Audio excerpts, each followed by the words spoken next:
1981. Dominé par les Fiat 131 Abarth, Escort RS et autres Sunbeam Lotus, l'ancêtre de l'actuel WRC, le championnat du monde des rallyes, allait vivre une véritable révolution. Car cette année allait voir débouler une voiture totalement innovante, l'Audi Quattro.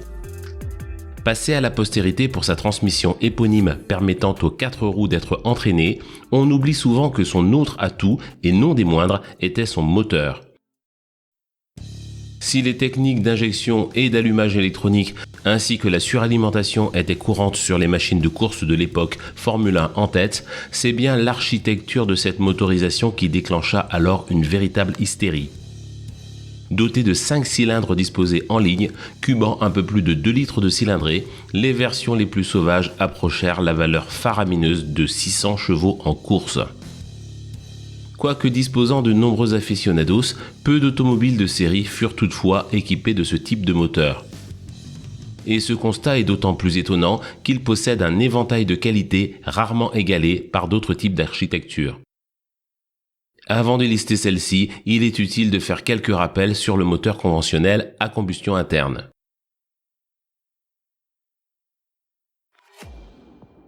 Doté de pistons se déplaçant selon un mouvement de va-et-vient dans un cylindre, le cœur de celui-ci se nomme chambre de combustion.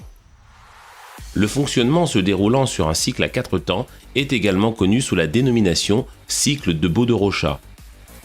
Le premier temps, nommé admission, voit le mélange air-carburant être introduit dans le cylindre. Au cours du deuxième temps, le mélange est compressé par la remontée du piston. La troisième phase, nommée combustion, est celle de l'inflammation du mélange, entraînant le repoussement du piston vers le bas. Finalement, les gaz brûlés sont expulsés durant le quatrième temps.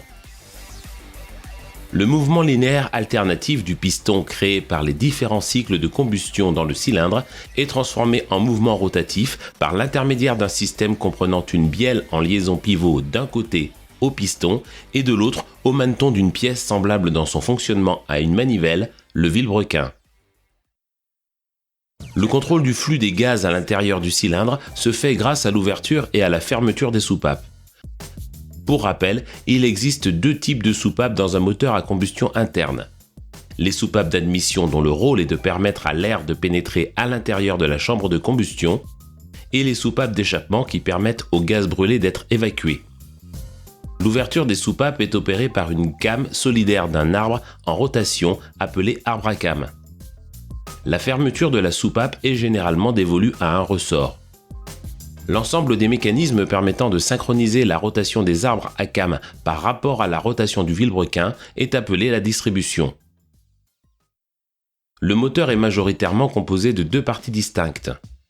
Le bloc ou bâti comportant la partie basse du cylindre et permettant la fixation des éléments mobiles que sont les bielles, le piston et le vilebrequin. Deuxième partie, la culasse coiffant le moteur et recevant entre autres les soupapes et arbres à came. Ajoutons pour finir qu'il est commun d'inclure plusieurs manetons au vilebrequin. Ceci permet de multiplier le nombre de cylindres total du moteur. Le rôle du vilebrequin, on l'a vu, est de transformer le mouvement alternatif des pistons en mouvement rotatif.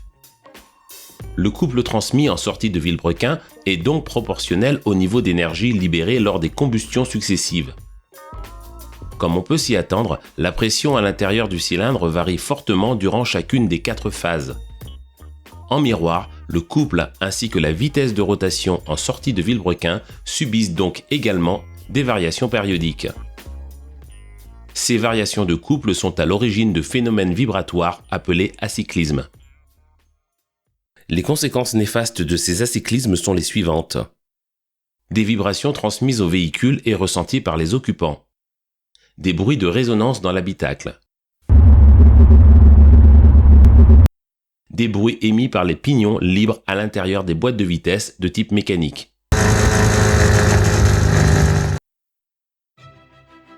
Les toutes premières voitures étaient équipées de moteurs monocylindres. Leur moteur était très limité en couple et pourtant il générait de fortes vibrations. Dans l'optique de réduire les acyclismes, la première des solutions que trouvèrent les ingénieurs fut la suivante. Monter un volant d'inertie plein, de forte masse, en sortie du vilebrequin. À mesure que les demandes en couple augmentaient, une autre solution s'imposa, la multiplication du nombre des cylindres. La cylindrée totale s'obtient en multipliant la cylindrée unitaire par le nombre de cylindres. Pour autant que les variations de cylindrée unitaire ne soient pas excessives, le couple maximum délivré par un moteur est peu ou prou proportionnel à sa cylindrée totale, quel que soit le nombre de cylindres. Cependant, à mesure que le nombre de cylindres augmente, chaque combustion générant moins d'énergie et le nombre de combustions étant plus élevé, il s'ensuit un phénomène de lissage des acyclismes communiqué à la transmission. Les cylindres peuvent être disposés en ligne, en V, à plat ou encore en W. Le cas qui nous intéresse aujourd'hui est la configuration 5 cylindres en ligne. Le premier avantage du 5 cylindres en ligne est lié à son encombrement. En effet, il présente une longueur moindre qu'un 6 cylindres en ligne. Mais aussi, et comme tous les moteurs en ligne, la largeur est inférieure aux moteurs dont les cylindres sont disposés en V à cylindrée égale. Ces qualités lui permettent, au prix d'un travail d'intégration fastidieux et d'une accessibilité mécanique certes parfois compliquée, d'être disposées de manière transversale sous le capot. Et donc d'équiper des véhicules de type traction, au contraire du 6 en ligne dévolu quasi exclusivement aux propulsions et autres 4 roues motrices. Le deuxième avantage du 5 cylindres en ligne est un bon comportement en termes d'acyclisme. Sur ces moteurs, l'intervalle d'allumage des cylindres est de 720 degrés divisé par 5 ou 144 degrés pour être précis. Cette caractéristique a l'avantage suivant. Comme tous les moteurs supérieurs à 4 cylindres, une combustion est déclenchée avant que le vilebrequin ne fasse un demi-tour. L'addition des vitesses linéaires de chaque piston conduit à des acyclismes d'ordre 10 d'amplitude totalement négligeable sur le plan vertical. Le troisième avantage du 5 cylindres en ligne est lié au refroidissement. Le système de refroidissement d'un moteur est composé de cavités intégrées au bloc et à la culasse. Le but de celle-ci est de permettre la circulation de liquide de refroidissement à proximité des sources de chaleur que sont les cylindres. Les calories excédentaires sont alors transférées au fluide par conduction. La plupart de ces calories sont ensuite rejetées dans l'air par l'intermédiaire d'un échangeur eau-air communément connu sous le vocable de radiateur. Dans le cas du 5 cylindres en ligne, le fait qu'aucun cylindre ne soit disposé en quinconce implique une faible largeur du moteur. Cette caractéristique favorise également la présence d'échanges calorifiques entre le bloc motopropulseur et l'air présent sous le compartiment moteur, ce qui permet d'accroître encore la performance en termes de refroidissement. Le quatrième avantage du moteur 5 cylindres en ligne se rapporte au coût de fabrication. Tout d'abord, et comme tous les moteurs présentant des cylindres disposés en ligne, seule une culasse est nécessaire contre 2 pour les moteurs en V ou W. De plus, et au contraire des moteurs en V, les axes de tous les cylindres sont parallèles. Ceci permet de simplifier la conception et la mise au point des machines d'usinage et de rectification du bloc moteur, et donc de diminuer les prix d'achat de celles-ci et des outils associés, et finalement de réduire les temps et coûts de production. Mais le gros défaut de l'architecture 5 cylindres en ligne est partagé avec tous les moteurs présentant des nombres impairs de cylindres disposés en ligne. Il s'agit du problème de bascule de bout en bout. Pour le comprendre, il est nécessaire de se placer dans le plan formé par l'axe de rotation du vilebrequin et les axes de translation des cylindres. On remarque qu'en fonctionnement, et au contraire des moteurs 4 cylindres par exemple, les vitesses linéaires des pistons 1 et 5 ne sont jamais égales. Ce déséquilibre induit entre ces pistons extrêmes est nommé acyclisme de bout. Pour régler efficacement ce problème, la seule solution économiquement et techniquement viable consiste à introduire un ou plusieurs arbres d'équilibrage. Ces arbres possèdent des masses excentrées. Ils tournent en sens inverse du vilebrequin. Le phasage des arbres est tel que les forces centrifuges produites par les poids annulent les forces verticales génératrices d'acyclisme de bout produits par le moteur. Juste pour le plaisir, voici maintenant quelques moteurs 5 cylindres en ligne montés sur des voitures de série qui ont marqué l'histoire de l'automobile. Mercedes-Benz OM 617. Culasse en fonte, bloc en fonte, durabilité atteignant le million de kilomètres.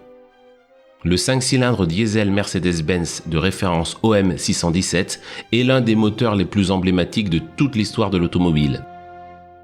Pas par ses performances, le bouilleur n'ayant délivré pendant de nombreuses années que 88 chevaux au maximum sur ses versions atmosphériques. Monté sur la non moins emblématique berline de code W123, il permettra de construire la légende de cette auto qui reste encore aujourd'hui la meilleure voiture jamais produite. Audi RS2. Développée conjointement avec Porsche, la version RS de l'Audi A4 de l'époque prenait le nom de RS2 en 1994. Le moteur, un 5 cylindres en ligne essence, embarquait 20 soupapes au total. Doté d'une cylindrée de 2,2 litres et d'un turbocompresseur, sa puissance atteignait la valeur de 311 chevaux à 6500 tours par minute pour un couple maxi culminant à 410 Nm.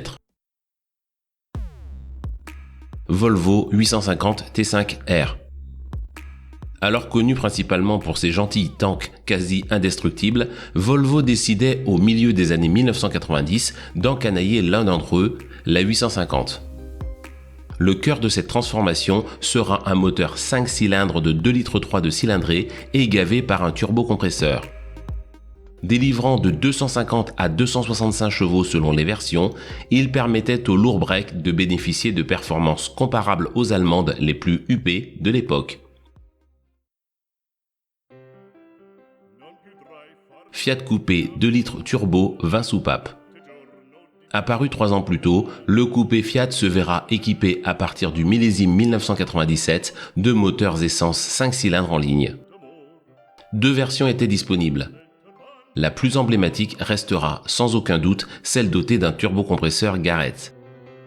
Cubant 2 litres, embarquant 20 soupapes et développant 220 chevaux, ce moteur transfigurait le léger coupé qui devenait l'une des sportives abordables les plus performantes de la production d'alors. Alfa Romeo 2,4 litres JTD. Apparu au milieu des années 1990 sous le capot de la Lancia Kappa, le fameux 5 cylindres diesel du groupe Fiat verra sa puissance culminer en 2006. Glissé sous le capot de l'Alfa 159, il développera jusqu'à 210 chevaux et 400 Nm. Ajoutons des consommations raisonnables ainsi qu'une fiabilité de bonne aloi qui, à l'époque, le plaçait dans les tout meilleurs diesels au niveau mondial. Ford Focus RS. Nous sommes en 2009. La paisible Ford Focus s'apprête à recevoir le moteur le plus emblématique de son histoire, un 5 cylindres dénommé Duratec mais d'origine Volvo. 2,5 litres de cylindrée, gavé par un gros turbocompresseur, la puissance délivrée affolera les compteurs pour cette simple traction, les versions de série les plus puissantes tutoyant les 350 chevaux. Ford Transit Puma 3,2 litres. N'ayant survécu que quelques millésimes, le moteur diesel de désignation interne Puma, cubant 3,2 litres, permettait au Ford Transit de dépasser la plupart de ses concurrents en termes de performance. Délivrant 197 chevaux, mais surtout 480 Nm de couple et associé à une boîte courte, ce 5 cylindres transformait l'emblématique utilitaire en véritable camion capable de tracter à peu près n'importe quoi. Audi TT RS. S'il ne fallait retenir qu'une seule version récente du 5 cylindres Audi, ce serait sans aucun doute celle dont est équipé l'actuel TT RS. Turbocompressé, doté de 4 soupapes par cylindre et équipé de l'injection directe, ces chiffres sont simplement stratosphériques. 400 chevaux, 480 Nm disponibles dès 1750 tours par minute. Merci à tous d'être fidèles à cette chaîne. Merci également à tous les donateurs. Si vous souhaitez vous aussi soutenir financièrement la chaîne, il vous est possible d'effectuer un don. Deux solutions s'offrent à vous. La première, il vous suffit de cliquer sur le lien dédié à l'intérieur du bandeau. La seconde, il vous est désormais possible d'utiliser les Super Thanks YouTube en cliquant sur le bouton Merci sous chacune des vidéos de cette chaîne. Si vous souhaitez participer aux lives hebdomadaires, il faut cette fois-ci cliquer sur le bouton rejoindre sous le bandeau de présentation. Si vous ne l'êtes pas encore, assurez-vous bien de vous abonner et d'actionner la cloche pour être notifié lorsque de nouvelles vidéos sont publiées.